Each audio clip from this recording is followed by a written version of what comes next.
Tiga pasangan calon sudah resmi mendaftar ke KPU. Bagaimana membaca perubahan peta politik jelang kontestasi Pilpres 2024? Kami bahas bersama Wakil Ketua Umum Partai Gerindra, sudah ada Pak Habibur Rahman, juru bicara Tim Pemenangan Nasional Ganjar, sudah ada Mas Ciko Hakim, dan Direktur Eksekutif Parameter Politik, Mas Adi Prayitno. Selamat sore, terima kasih sudah bergabung bersama kami di Kompas Petang. Saya akan langsung ke Mas Ciko.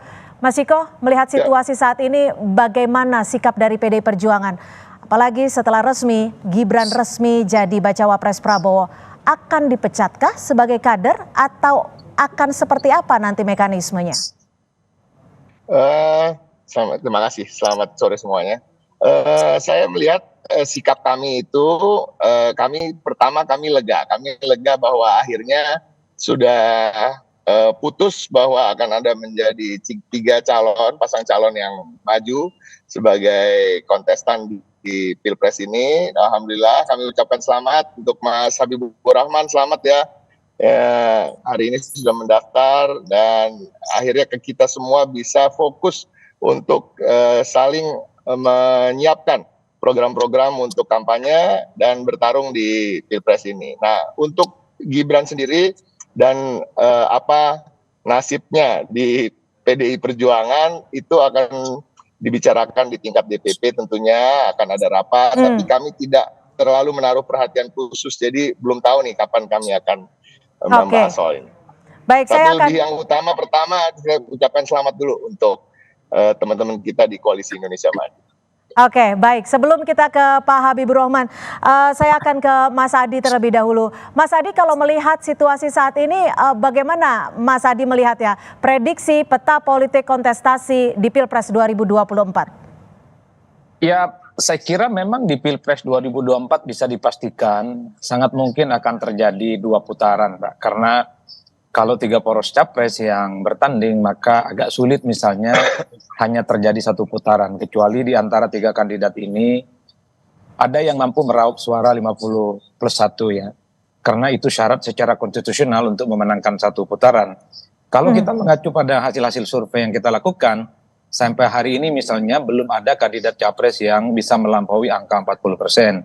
Oleh karena itu, di sisa waktu yang saya kira cukup mepet 3 bulan, rasa-rasanya agak sulit memang melihat semua kandidat yang ada, baik porosnya Pak Ganjar, Pak Prabowo, termasuk Pak Anies Baswedan ya, untuk menang satu putaran yang saya sebut 50+1 itu. Oleh karena itu ya ini menarik ke kontestasi Pilpres di 2024 yang akan datang, tapi apapun yang terjadi, sesengit apapun persaingan politik, yang paling penting suasana politiknya kondusif dan nyaman, Mbak. Karena secara prinsip yang bertanding ini adalah teman-teman partai yang saya kira Mas Adi, dulu pernah berteman. Mas Adi, betul, kita menginginkan situasi politik yang aman, nyaman, dan tentram seperti itu ya. Kalau melihat isu hubungan Jokowi dan Mega yang semakin renggang ini akan berdampak seperti apa untuk elektoral?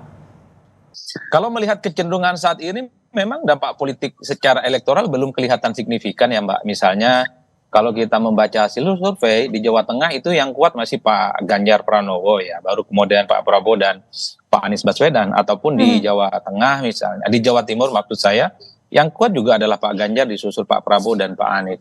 Artinya belum ada basis-basis elektabilitas yang dimiliki oleh Ganjar yang diusung oleh PDIP dan tiga partai yang lain itu migrasi secara signifikan. Tapi kita tidak tahu ke depan misalnya seperti apa konfigurasi politiknya. Karena apapun Gibran ini adalah sosok politik yang dianggap sebagai replika politiknya Jokowi yang juga punya penetrasi di basis-basis yang selama ini PDIP kuat ya.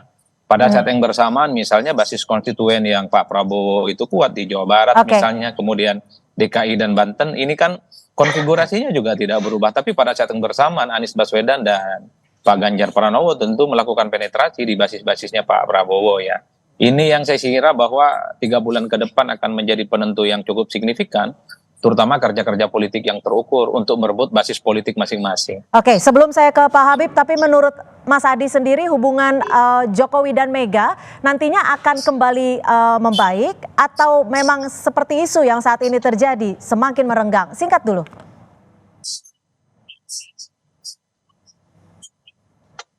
Mas Adi. Ya halo Mbak, kalau kita membaca kecenderungan politik hari ini yang tampak di permukaan ya, karena kita kan bukan elit-elit partai, rasa-rasanya masih terlihat perang dingin gitu ya, masih terlihat jaim dan satu sama yang lain tidak saling menyerang. Bahkan Jokowi pun menegaskan bahwa hubungan PDIP, hubungan Mbak Mega dengan Jokowi itu baik-baik saja sejauh ini. Bahkan statementnya Pak Pramono Anung juga menegaskan hal yang sama. Tapi kalau mau jujur sebenarnya secara alamiah pasti teman-teman PDIP ini nggak kondusif. Suasana politiknya nggak nyaman dan nggak happy. Karena apapun majunya Gibran ini tentu dianggap sebagai bagian dari dalam tanda kutip ya tidak tegak lurus ke PDIP yang sudah memutuskan Ganjar sebagai kandidat capres. Tapi saya nggak tahu apakah PDIP akan meletup dalam 3 bulan ke depan atau justru memilih silent ya. Karena bagi saya ini bagian dari strategi politik ke publik sebenarnya untuk menimbang plus dan minusnya. Kalau diam apa untungnya, kalau kira-kira nyeberang ataupun agresif secara terbuka kepada Jokowi seperti apa plus dan minusnya. Saya menduga ke depan memang agak sedikit akan cenderung tensinya akan semakin naik, Mbak, karena capres-capres ini sudah daftar ke KPU, sebentar lagi akan memasuki masa kampanye, serang-serangan secara terbuka juga pun akan terjadi dan tidak bisa dihindari. Baik, saya akan ke Pak Habib. Pak Habib, sampai saat ini Pak Prabowo masih ingin bertemu Bu Mega tidak? Karena kan kalau kita lihat flashback beberapa bulan belakangan, ingin sekali mengatur waktu bertemu dengan Bu Mega. Ya, kita melihat situasi saat ini sejuk sekali ya. Sejuk ya? Menurut saya jauh. Halo? Ya, silakan ya, Pak Habib. Jauh di luar perkiraan banyak rekan-rekan akademisi, pengamat, bahwa akan terjadi ketegangan. Kita mengacu pada beberapa statement sahabat-sahabat kami di PDI Perjuangan, antara lain Mbak Puan, kita dengar tadi bersama-sama sejuk sekali. Kemudian juga para jubirnya tadi juga Bang Ciko juga sejuk sekali ya. Dan saya dengar juga dari informasi di rekan-rekan saya sesama anggota DPR bahwa memang yang kita khawatirkan terjadinya ketegangan sepertinya ya tidak terlalu ekstrim ya, atau bahkan sama sekali sebenarnya rileks situasi saat ini, karena memang sebenarnya kami dengan rekan-rekan kami ya pengusung Pak Ganjar itu sebetulnya dalam satu frekuensi pemikiran yang sama ya, bahwa kami akan melanjutkan legacy pemerintahan saat ini ya, dan kami menganggap pemerintahan saat ini sudah bekerja dengan sangat baik. Nah, itu yang saya tangkap hari ini. Jadi hari ini sebenarnya puncak ya. Bagaimanapun kan tadinya kan belum ada kejelasan dianggap ya, belum ada juga ketegasan Mas Gibran akan maju sebagai cawapres. Tetapi setelah maju pun ya, baik komunikasi interpersonal kami dengan rekan-rekan kami, sahabat-sahabat kami PDI Perjuangan maupun melalui media massa atau media sosial, ternyata tidak banyak terjadi perdebatan yang antagonis ya. Mungkin yang ditanyakan wartawan banyak hal teknis, sudah ketemu atau belum, kemudian mengundurkan diri atau tidak. Hal tersebut menurut saya kami nggak bisa kasih jawaban ya, tetapi secara umum kami merasakan sekali ya saat ini situasinya justru malah baik-baik saja. Situasinya baik-baik saja menurut dari Gerindra dan juga tenang seperti itu ya Pak Habib ya. Tapi lalu bagaimana untuk menjawab isu politik dinasti saat ini? Kita masih membahas terkait dengan hari ini Gibran Rakabuming Raka yang memang masih tercatat sebagai kader PDI Perjuangan telah resmi mendaftar sebagai bacawa pres dari Prabowo Subianto. Lalu dinamikanya akan seperti apa? Kita masih membahas bersama narasumber Kompas Petang hari ini. Saya langsung ke Mas Ciko. Mas Ciko, tadi kan Pak Ganjar sebut yakin menang tanpa dukungan dari Pak Jokowi. Sebelumnya juga Pak Ganjar sempat menyebut bahwa sempat khawatir jikalau ada fasilitas negara yang digunakan. Bagaimana Anda menanggapi ini, Mas Ciko? Saya rasa kita dari sejak awal, sejak kita melihat sepertinya Mas Gibran akan maju sebagai cawapres dari Pak Prabowo, kami sudah tahu bahwa itu artinya ada kemungkinan di mana Pak Jokowi tidak akan mendukung calon kami. Tapi itu sudah kami perhitungkan, dan memang dengan atau tanpa dukungan Pak Jokowi, kami sudah mempersiapkan strategi-strategi untuk memenangkan pemilu ini. Dan saya sangat setuju dengan apa yang dikatakan Pak Ganjar, bahwa kita akan maju terus dan itu kan menjadi fokus kita ke depan. Oke, jadi tetap yakin, percaya diri seperti itu ya. Oke, saya Iya, akan iya. ke Pak Habib. Pak Habib masih melanjutkan soal bagaimana membangun relasi Pak Prabowo dan juga Bu Mega. Kita tahu keduanya juga memiliki sejarah yang cukup erat. Nantinya ke depannya akan seperti apa? Karena kan komitmennya sudah sama, ingin menjalankan pemilu yang aman, tentram, dan bahagia.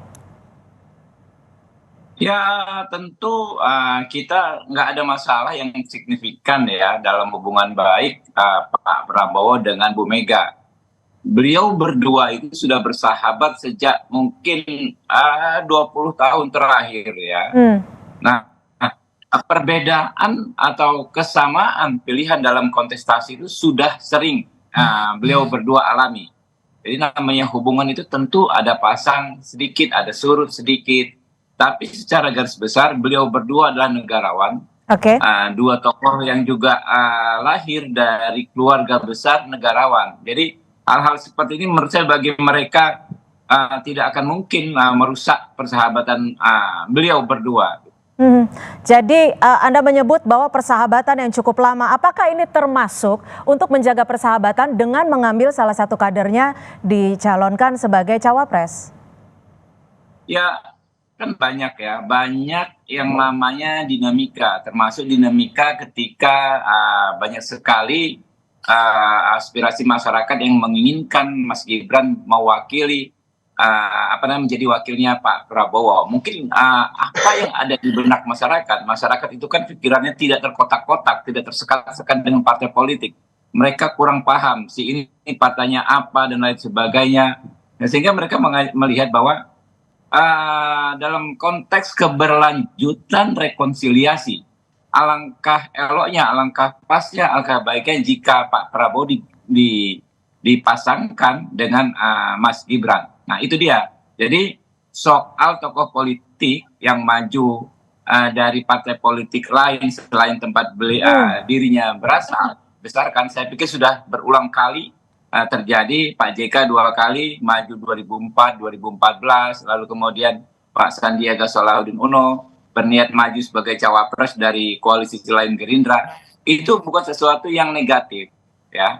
Kalau kami menganggap itu bukan sesuatu yang negatif, tetapi kami tidak ingin mencampuri nilai-nilai praktek-praktek yang ada di sahabat kami PDI Perjuangan, ya. Yang jelas kami yang menyerahkan sepenuhnya ya soal status keanggotaan Mas Gibran tersebut kepada Mas Gibran sebagai sosok yang memang sudah matang berpolitik, ya, bisa menentukan sikap berpolitiknya.